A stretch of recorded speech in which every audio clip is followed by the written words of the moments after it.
Hello girls. तो हम पढ़ रहे थे एक्टिव पैसिव वॉइस। ठीक है, एक्टिव पैसिव वॉइस हमारे कंप्लीट हो चुके हैं वैसे, लेकिन कुछ जो मेन पॉइंट्स हैं वो मैं आपको बताने जा रही हूँ आज अपनी इस क्लास में।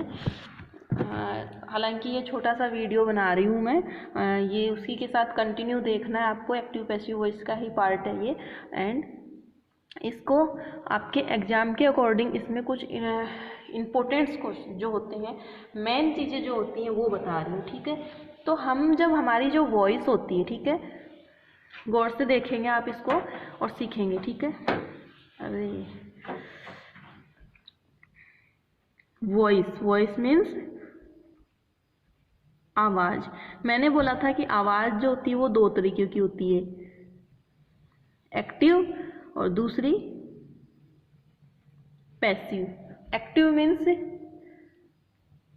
हम बोल सकते हैं सीधी, और पैसिव मीन्स घुमाकर बोलना, ऐसे मान लेते हैं हम हमारी हिंदी लैंग्वेज में। ठीक है, अब एक बात मैं बताने जा रही हूँ। आवाज़ जो होती है, हम जो भी बात कर रहे होते हैं या हम जो भी कुछ बोल रहे होते हैं, तो उसको बोलने का हमारा तरीका होता है कि हम उसको, जैसे मैं बोल रही हूँ कि तुम लोगों को पढ़ाई करनी है। ठीक है, तो ये क्या है, मैंने बोला कि तुम्हें पढ़ाई करनी है, तुम्हें वीडियो देखने हैं, तुम्हें तैयारी करनी है। तो मैंने क्या किया, ये आपको क्या दिया, ऑर्डर। ऑर्डर मीन्स आदेश देना। ठीक है, एक मैंने आपको दिया आदेश। ठीक है, तो जैसे शट द डोर, दरवाजा बंद करो।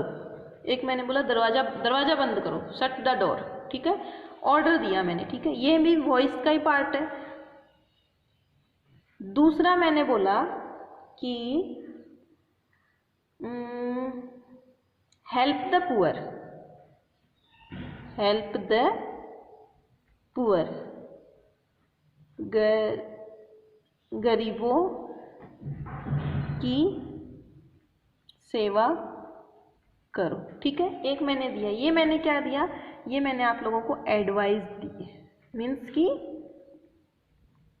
सलाह देना। मैंने आपको सलाह दिया कि गरीबों की सेवा करनी चाहिए। ठीक है, एक ये हो गया, ये भी एक वॉइस का ही पार्ट हो गया। थर्ड मैंने बोला कि लर्न द लेसन, पाठ याद करो। ये हमारे बोलने की टोन से हमें पता चलता है कि हम किस तरीके से बोल रहे हैं।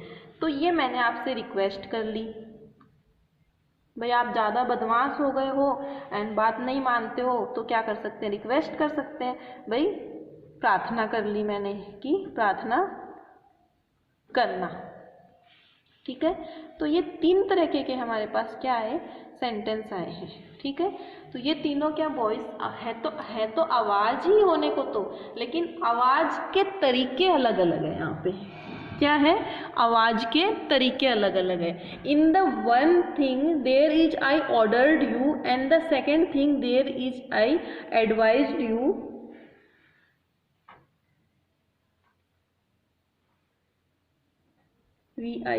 sorry, and second thing there is the advise you, and third thing is the I requested you। मैं आपसे प्रार्थना कर रही हूँ, मैं आपसे निवेदन कर रही हूँ। पहली चीज़ में तो मैं आप लोगों को ऑर्डर दे रही हूँ, मीन्स आदेश दे रही हूँ। बहुत उग्र हो गई हूँ, बहुत गुस्से में हूँ और बहुत नाराज़ हूँ, और मैंने आप लोगों को ऑर्डर दे दिया कि ना कि पढ़ाई करो, दरवाज़ा बंद करो, या फिर जो कुछ भी है। दूसरा फिर मैंने सोचा कि यार इतना गुस्सा होना भी ठीक नहीं है बच्चों के ऊपर। ठीक है, तो मैंने क्या किया, दूसरा मैंने आप लोगों को सलाह दी कि भाई पढ़ाई कर लो आराम से। ये हो गया, फिर भी आप लोग नहीं माने तो फिर मैंने क्या किया, रिक्वेस्ट किया। तो these three things are the part of voice, they all are the part of voice। ये सभी चीज़ें क्या है, एक हमारी आवाज़ के ही हिस्से हैं, आवाज़ के ही तरीके हैं, बोलने का ही तरीका है। बोलना मीन्स आवाज़, हमारे इमोशंस का ही तरीका है। तो these three things are the part of emotions and feelings। क्या कहा मैंने कि ये तीनों चीज़ें ही हमारे भावनाओं और हमारी फीलिंग्स को प्रदर्शित करने के तरीके हैं। ठीक है, ये चीज़ हो गई आपकी क्लियर। अब हमारे पास ये जो बातें हैं ये तो हो गई, ठीक है, तीनों चीज़ें हो गई। इनके भी तो एक्टिव से पैसिव बनेंगे ना। ये तो हमने सीधा सीधा बोला शट द डोर, दरवाज़ा बंद करो। ठीक है, हो गया। अब मैं ये भी बोल सकती हूँ दरवाज़ा आपके द्वारा बंद किया जाए। ठीक है, क्या बोलूँगी मैं कि दरवाज़ा आपके द्वारा बंद किया जाए, ये भी हो सकता है। हेल्प द पुअर, गरीबों की सेवा करो। एक ये तो हो गया एक्टिव वॉइस। ठीक है, ये हो गई एक्टिव, ये तीनों वॉइस हो गई एक्टिव। ठीक है, लेकिन मैं ये भी तो बोल सकती हूँ कि गरीबों की सेवा, मैं आपसे प्रार्थना करती हूँ कि गरीबों की सेवा करनी चाहिए, या फिर मैं आपको सलाह देती हूँ कि गरीबों की सेवा करनी चाहिए। ठीक है, तो ये भी हो गया। तो मैं आपसे निवेदन करती हूँ, मैं आपसे प्रार्थना करती हूँ, मैं आपको सजेस्ट करती हूँ या सलाह देती हूँ। तो इस तरीके से ये होते हैं। ठीक है, तो 3 टाइप हो गए यहाँ पे। सबसे पहले हम पढ़ेंगे हमारा ऑर्डर का टाइप। सबसे पहले ऑर्डर देते हैं। ठीक है, 3 टाइप्स हो गए यहाँ पे, ऑर्डर, एडवाइस एंड रिक्वेस्ट। ठीक है, सबसे पहले हमारा जो टाइप है वो है हमारा है ऑर्डर। ओके, तो एक्टिव वॉइस के अंदर क्या होता है, सब्जेक्ट प्लस क्या आया,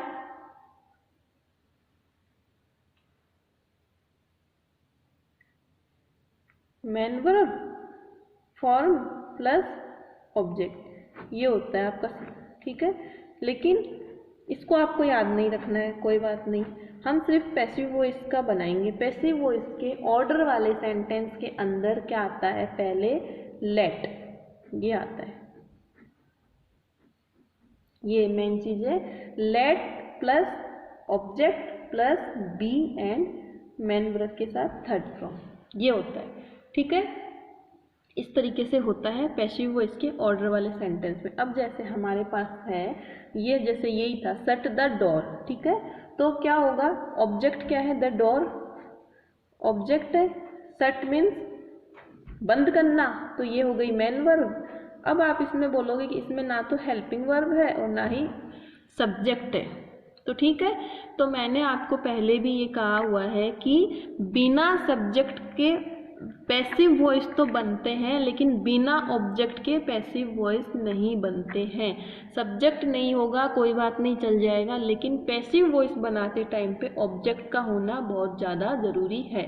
तो इसमें ठीक है, ऑब्जेक्ट है ना अपने पास, कोई दिक्कत तो नहीं है, अपने पास ऑब्जेक्ट है और मेन वर्ब भी है। बस हमें क्या करना है, हमें तो ऑब्जेक्ट ही चाहिए ना, सब्जेक्ट तो इसमें चाहिए ही नहीं है। तो एक चीज़ हमेशा याद रख लो, नोट कर लो यहाँ पे, पैसिव वॉइस बनाने के लिए ऑब्जेक्ट की आवश्यकता जरूरी है। ठीक है, ना कि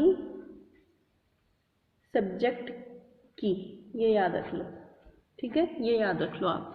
ठीक है, ये जो मैं नोट करवाती हूँ ना, आप फेयर कर रहे होते हैं ना, तो फेयर में ये साथ साथ में लिखते जाना और अपने बनाते जाना। तो क्या बना, ये इसका हमें बनाना है शट द डोर। ठीक है, शट द डोर, इसका हमें कैसे बनाएंगे, हम बनाएंगे लेट लगेगा हमारे पहले, लेट ऑब्जेक्ट आ गया, द डोर क्या होगा, बी शट, ये हो गया आपका। ठीक है, एक है जैसे थ्रो द बॉल, बॉल को फेंको, ऑर्डर दिया मैंने कि बॉल को फेंको। Throw the chalk, throw the pen, throw the pencil, मैंने इस तरीके के ऑर्डर दिए। तो मैं इसको ये भी बोल सकती हूँ कि ना कि पेन को फेंको, पेन फेंक के देना, या फिर कुछ भी बोल सकती हूँ। तो इसका बोलने का एक तरीका मेरे पास दूसरा भी होना चाहिए। पैसिव वॉइस में मैं कैसे बोलूँगी, let the ball be, throw क्या है, फर्स्ट फॉर्म है, तो इसका क्या हो जाएगा, THROWN, मैन वर्ब की थर्ड फॉर्म थ्रॉन। आया समझ में? ये तो हो गए आपके ऑर्डर वाले। अब हम पढ़ रहे हैं सेकेंड हमारा जो है एडवाइज, एडवाइज वाले, ठीक है। या फिर हम इसको बोल सकते हैं मोरल सजेशन, या फिर हम इसको बोल सकते हैं मोरल सजेशन। इसमें हमेशा किसी तीसरे को बोला जाता है, तीसरे को बोलना। क्या कहा जाता है इसमें? हमेशा किसी तीसरे को बोला जाता है, ठीक है, मोरल सजेशन में। जैसे कि इसका जो बनता है, इसमें शुरुआत होती है यू आर एडवाइज्ड टू, या फिर ऑर्डर टू, या फिर आस्क्ड टू, ठीक है, प्लस मैन वर्ब के साथ first form plus object. Object होना बहुत जरूरी है, ठीक है। ये होता है एडवाइस वाले सेंटेंस में, ठीक है। ये आया समझ में? तो इसका कैसे बनेगा? इसका बनेगा पैसिव वॉइस बनाते टाइम पे object plus should be and man verb के साथ थर्ड फॉर्म। आपने देखा होगा कभी भी हम ऐसे नहीं बोलते you are advise to, you are order to, हम डायरेक्ट बोलते हैं, इसको सिंपल में बोलते हैं, ठीक है। जब भी हम किसी को एडवाइस, मोरल सजेशन या रिक्वेस्ट कर रहे होते हैं या पूछ रहे होते हैं तो शुड का प्रयोग होता है, शुड। अब आपको समझ में आया कि काफ़ी बार हम लैंग्वेज में शुड क्यों बोलते हैं। Should the poor should be help, the I should be done, I should be go, I should be do. तो वो हम रिक्वेस्ट कर रहे होते हैं या हम बहुत पोलाइटली तरीके से बोल रहे होते हैं, ठीक है। तो ये इसका बन गया। तो क्या है हमारे पास? Help the poor, help the poor. क्या बनेगा? The poor, poor should, the poor हो गया ऑब्जेक्ट, शुड, शुड के बाद में बी थर्ड फ्रॉम हेल्प की help, the poor should be help, ठीक है। नेक्स्ट है जैसे माइंड योर ऑन बिजनेस, अपने काम पे ध्यान दो। बहुत बोलते हैं ये चीज़ें बहुत ज़्यादा बोली जाती है कि अपने काम पे ध्यान दे। कई बार हम बोलते हैं ना, ऐसे सलाह दे रहे होते हैं कि भाई तू अपने काम पे ध्यान दे, तो उसको हम कैसे बोलते हैं? जैसे Y O U R, your, you are advised, you are advised, you are advised. उसके बाद में to mind, to mind your own business, ठीक है। ये हो गया आपका एडवाइस वाले। अब आपका जो लास्ट है वो है आपका रिक्वेस्ट।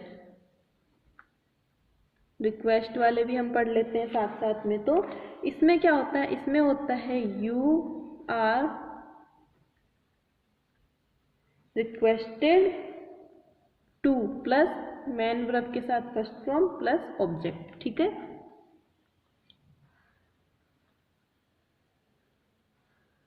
एक चीज़ यहाँ पे देखो, यहाँ पे कि हमने दिया माइंड योर ओन बिजनेस, इसमें हमने फर्स्ट फॉर्म क्यों लगाई? क्योंकि यहाँ पे ऑलरेडी हमारे पास एडवाइज्ड में थर्ड फॉर्म आ चुकी है। किसी भी सेंटेंस में मैन वर्ब की थर्ड फॉर्म सिर्फ एक ही बार आती है, बार बार नहीं आती है, इसलिए सिर्फ एक बार। जब यहाँ पे रिक्वेस्ट की थर्ड फॉर्म रिक्वेस्टेड बन चुकी है तो हमें मैन वर्ब की फिर यहाँ पे फर्स्ट फॉर्म ही लगानी होगी, ठीक है। ये चीज़ आपको ध्यान में रखना है कि एडवाइज हो चुकी है, यहाँ पे पहले थर्ड फॉर्म हो चुकी है मैन वर्ब की, ये तो यहाँ पे हमारे पास फर्स्ट फॉर्म ही होगी, ठीक है। तो कैसे होगा? जैसे हेल्प मी, हेल्प मी, ठीक है। तो क्या होगा? You are requested, requested to help me, ठीक है। डू इट फॉर मी, इसका आप खुद बनाओ। अब देखो यहाँ पे क्या है, यहाँ पे मैन वर्ब की फर्स्ट फॉर्म है। क्यों है? क्योंकि यहाँ पे ऑलरेडी मैन वर्ब के साथ थर्ड फॉर्म आ चुकी है। ठीक है, ये तो हो गए आपके, क्लियर हो गए रिक्वेस्ट वाले, ऑर्डर वाले और एडवाइस वाले। अब हमारे पास कुछ एग्जाम्पल्स हैं जो मैं आपके सामने रख रही हूँ यहाँ पे, ये भी आप साथ साथ में सीख लीजिए यहीं पे ही।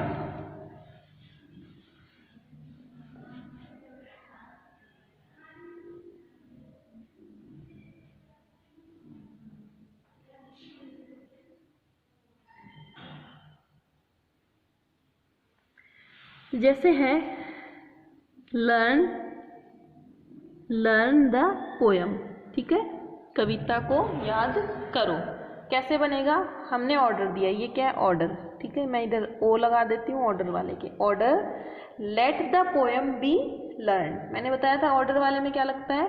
लेट लगता है, तो let the poem be learn. ठीक है, डोंट टच इट, इसको हाथ मत लगाओ, ये भी क्या है? आपका ऑर्डर है। तो let it not be touched, let it, don't आ गया ना यहाँ पे, नेगेटिव आ गया, तो यहाँ पे नॉट आ गया। लेट इट नॉट के साथ क्या बोला था मैंने? बी लगेगा, बी टच का थर्ड फॉर्म हो गया टच्ड। ठीक है, क्लियर है ये कंसेप्ट यहाँ तक? ओपन द विंडो, इसका बनाओ आप खुद कि let the window be open. ठीक है, ये हो गया, ऑर्डर हो गया। ठीक है, और यही अगर मान लो हम रिक्वेस्ट कर रहे होते कि ओपन द विंडो, तो इसमें हम प्लीज लगा सकते थे पहले। ठीक है, तो इसमें क्या आता है? हमेशा रिक्वेस्ट वाले जो होते हैं उनमें हमेशा प्लीज लगता है, हमेशा याद रखो प्लीज लगता है। तो उसका ये भी हो सकता था, you are requested to open the window, अगर ये रिक्वेस्ट में होता। लेकिन ये ऑर्डर में है, तो हम ऑर्डर में भी बना सकते हैं और रिक्वेस्ट में भी। रेस्पेक्ट द एल्डर्स, ये क्या? एडवाइस दी जा रही है, सलाह दी जा रही है। The elders should be respected, the elders should be respected, ये क्या है? आपको एडवाइस दी जाए। Please read out this letter, हमेशा एक बात याद रखना, रिक्वेस्ट वाले सेंटेंस में प्लीज आएगा। ठीक है, जब भी प्लीज आ जाए तो आप समझ जाना रिक्वेस्ट है। Read out this letter to me, इसको आप खुद बनाओ इसमें। ठीक है, यू आर रिक्वेस्टेड आ गया ना, रिक्वेस्टेड, तो you are requested to read out this letter to me, simple है, कुछ भी हार्ड नहीं है। Tell the servant to prepare tea, servant को, नौकर को बोलो कि चाय बनाए। ठीक है, तो ये तीसरे आदमी को बोला जा रहा है। मैंने बताया था कि जब तीसरे आदमी को बोला जाता है तो वो क्या होता है? एडवाइस होता है, सलाह दी जाती है। तो किस तरीके से बनेगा ये आपको बनाना है, खुद बनाना है इसमें। ठीक है, और तो ये आपके हो गए एक्टिव से पैसिव वॉइस टोटल कंप्लीट हो गए हैं। अब आपके हम नेक्स्ट जो हम पढ़ेंगे वो हम देखेंगे कि हमें क्या पढ़ना है। एक्टिव पैसिव वॉइस आपका कंप्लीट हो चुका है बिल्कुल, एंड टेंस आपके कंप्लीट हो चुके हैं, इसलिए इन दोनों चैप्टर्स को आप बिल्कुल अच्छे से क्लियर कर लेना। और इसमें कोई प्रॉब्लम आए तो आप मेरे से पूछ सकते हो, बाकी मैं सब कुछ बता चुकी हूँ आई थिंक मेरे हिसाब से। तो फिर भी अगर कुछ रह गया हो, कुछ चीज़ें आपके क्लियर नहीं हो रही हो, तो आप मेरे से पूछ लेना। ठीक है, ओके एंड थैंक यू।